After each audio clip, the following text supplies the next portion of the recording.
कि आप इसमें जितना अंशदान देंगे उतने ही पैसे मोदी सरकार भी जमा करवाएगी। अगर आप हर महीने 100 रुपया देंगे तो हम भी उनमें 100 रुपया और डालेंगे। अगर आप हर महीने 110 रुपया देंगे तो हम भी 110 रुपया डालेंगे। अगर आप हर महीने 150 रुपया देंगे तो हम भी इसमें 150 रुपया डालेंगे। और साथियों, हमने ध्यान रखा है कि आपको ये सुविधा लेने के लिए कोई ज्यादा कागज वागज के चक्कर में न पड़ना पड़े, क्योंकि ये योजना पढ़ा लिखा हो, अनपढ़ हो, गांव का हो, शहर का हो, पुरुष हो, स्त्री हो, घर में काम करता हो, मजदूरी करता हो, खेत में काम करता हो, कारखाने में काम करता हो, सबके लिए है।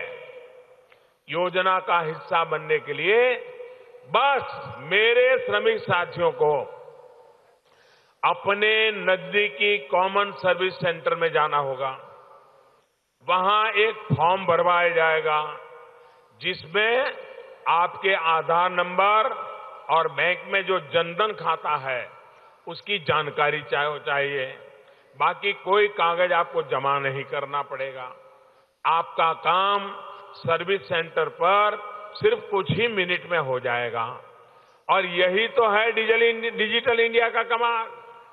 डिजिटल इंडिया का मजाक उड़ाने वाले, उसे गंभीरता से न लेने वाले कॉमन सर्विस सेंटर की अहमियत कभी समझ ही नहीं पाए।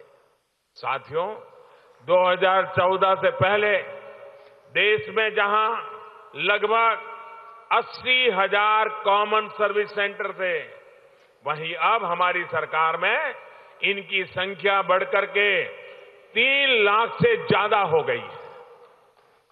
अब यही सर्विस सेंटर प्रधानमंत्री श्रम योगी मानधन योजना से जुड़ने की इच्छा रखने वाले कामगार साथियों की सहायता करेंगे। भाइयों और बहनों, ये भी याद रखिए कि कॉमन सर्विस सेंटर में प्रक्रिया पूरी करने के दौरान आपको इस प्रक्रिया का एक नया पैसा देना नहीं है। वो जो कॉमन सर्विस सेंटर वाला जो मेहनत करता है, उसको जो खर्च होता है, उसका पैसा भारत सरकार दे देगी। आप मत देना, ये याद रखना।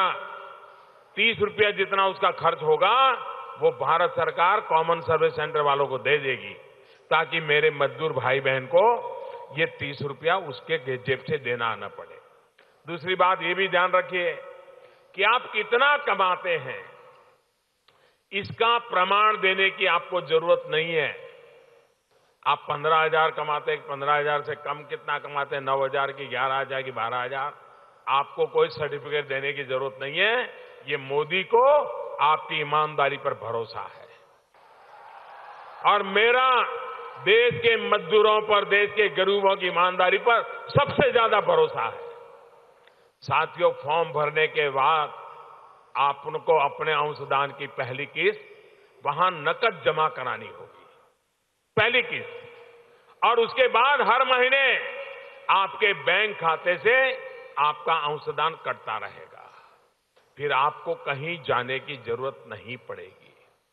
आपके खाते से पेंशन का अंशदान कटा है, इसका संदेश आपके मोबाइल फोन पर आपको मिल जाया करेगा। भाइयों और बहनों, इतना भर करने से आप 60 वर्ष के बाद कम से कम, ये ज्यादा भी लिया जा सकता है, कम से कम 3,000 रुपये की नियमित पेंशन के हकदार हो जाएंगे।